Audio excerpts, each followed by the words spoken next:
अस्सलामुअलैकुम। उम्मीद करता हूँ कि आप खैरियत के साथ होंगे। गोल्ड की डेली फोरकास्ट के साथ हाजिर हूँ। अगर हम कल की बात करें तो कल गोल्ड ने तकरीबन 61 के आसपास के लो बनाए और करंटली आप कह सकते हैं कि कुछ रिकवर होकर अब 1772 के आसपास चल रहा है। कल अगर हम यूएस के डाटा को देखें तो इनिशियल जॉबलेस क्लेम जो थे वो स्लाइटली नेगेटिव थे गोल्ड के लिए।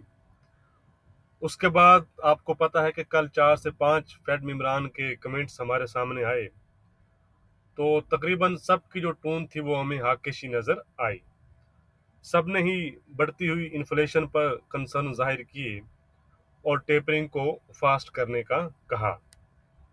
तो फेड मेंबरान की जो हाकिश टोन थी वो गोल्ड के लिए नेगेटिव रही। दूसरी साइड पर यूएस के अगर हम देखें कुछ और सिटीज में भी न्यू वेरिएंट के जो केसेस हैं वो रिपोर्ट हुए हैं।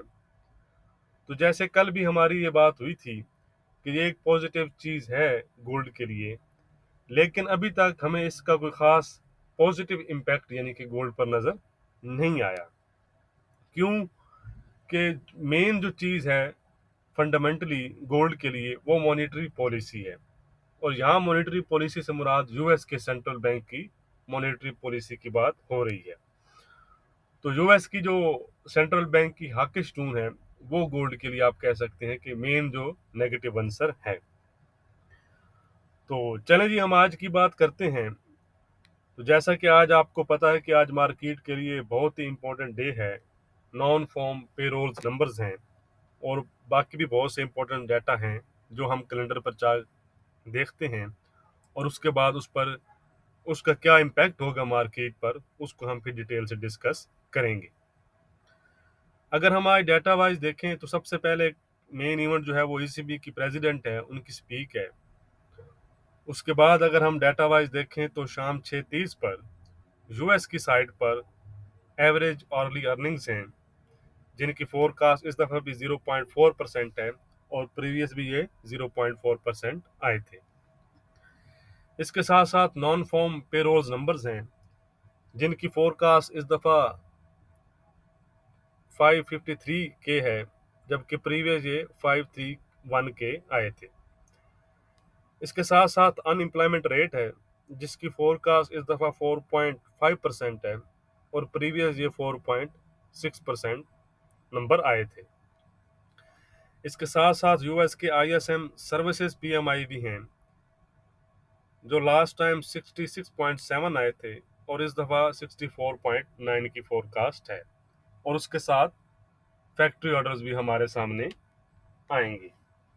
तो अब हम देखते हैं जी कि जो नॉन फॉर्म पे रोल्स हैं और अनएम्प्लॉयमेंट रेट मेन डाटा हमारा यही है, तो इसका गोल्ड पर क्या इम्पैक्ट हो सकता है और क्या पॉसिबल सिनेरियो बन सकते हैं।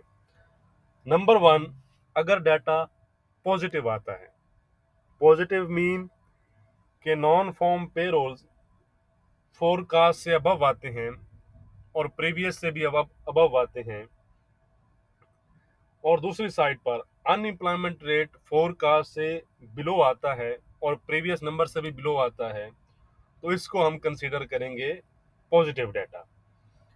तो ये चीज़ फिर आप कह सकते हैं कि डॉलर को बूस्ट देगी और गोल्ड के लिए नेगेटिव होगी। Scenario number two, negative data.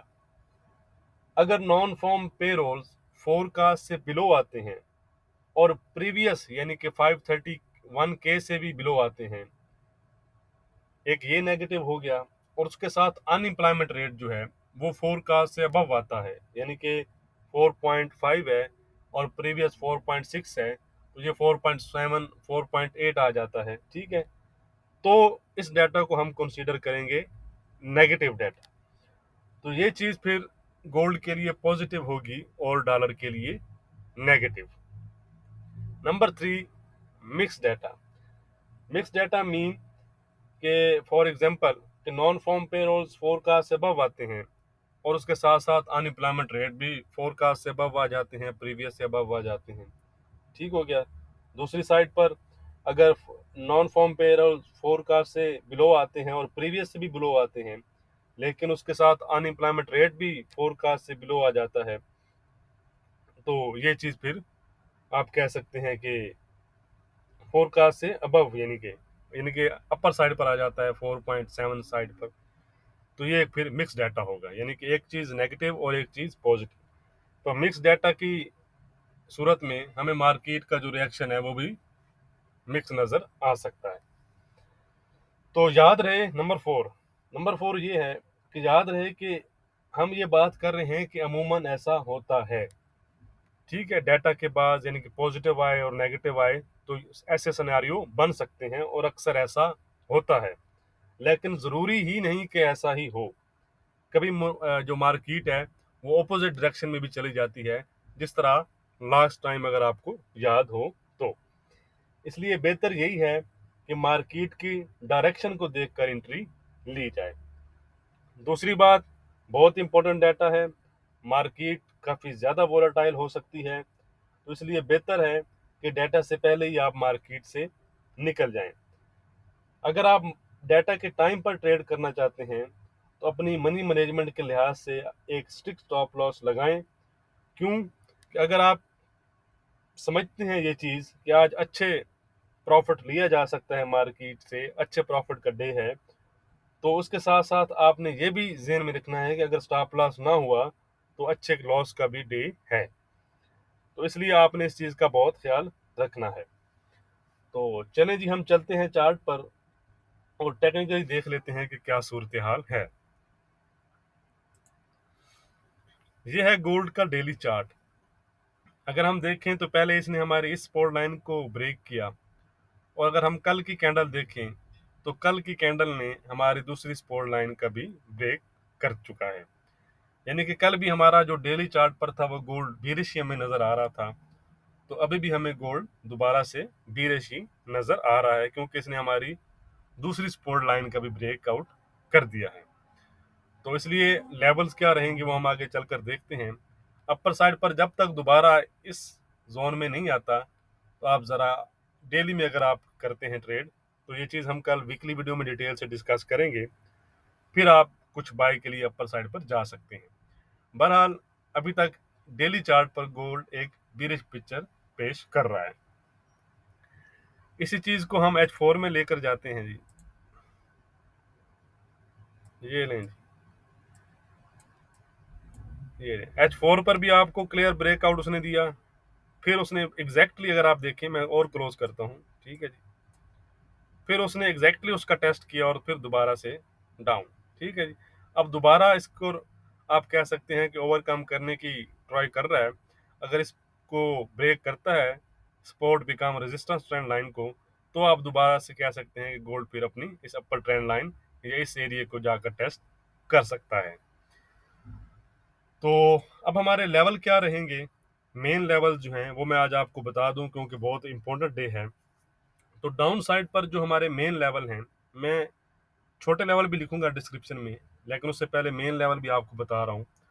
सबसे इमीडिएट जो सपोर्ट अप लेवल है, मेन जिसे आप कह सकते हैं, वो है 1759-60 का एरिया, 7059 टू 60। इसके नीचे अगर गोल्ड निकलता है तो फिर एक एरिया आएगा 1748 टू 7050। याद रखिएगा कि ये एक लास्ट लाइन ऑफ डिफेंस होगी बायर्स के लिए। इसके नीचे अगर निकलता है तो आप कह सकते हैं कि गोल्ड फिर 7037, 7030 और 7021, 7020 के एरिया तक फिर गोल्ड जा सकता है। दूसरी साइड पर इमीडिएट हर्डल गोल्ड के लिए 1782 का एरिया है।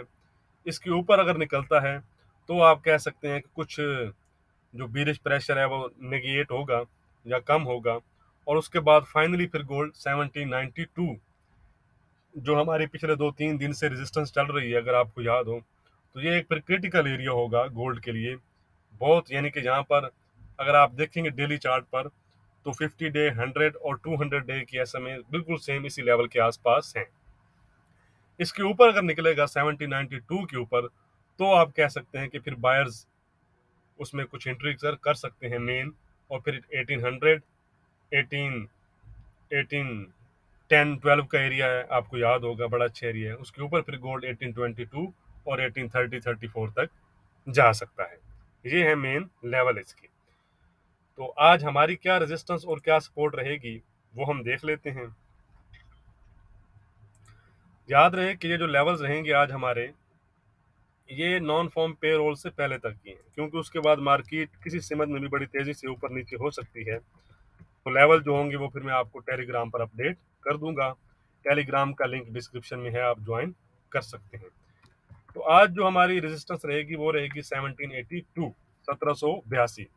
इसके ऊपर अगर गोल्ड निकलता है तो गोल्ड फिर 1792 तक जा सकता है। 1792 के एरिया, जैसे मैंने आपको बताया है, कि फिर एक क्रिटिकल एरिया होगा गोल्ड के लिए। इसके ऊपर निकलेगा तो फिर हमें बायर्स की तरफ कुछ एंट्री नजर आ सकती है, नहीं तो यहाँ से दोबारा वो चीज़ें गोल्ड के अगेंस्ट जा सकती हैं।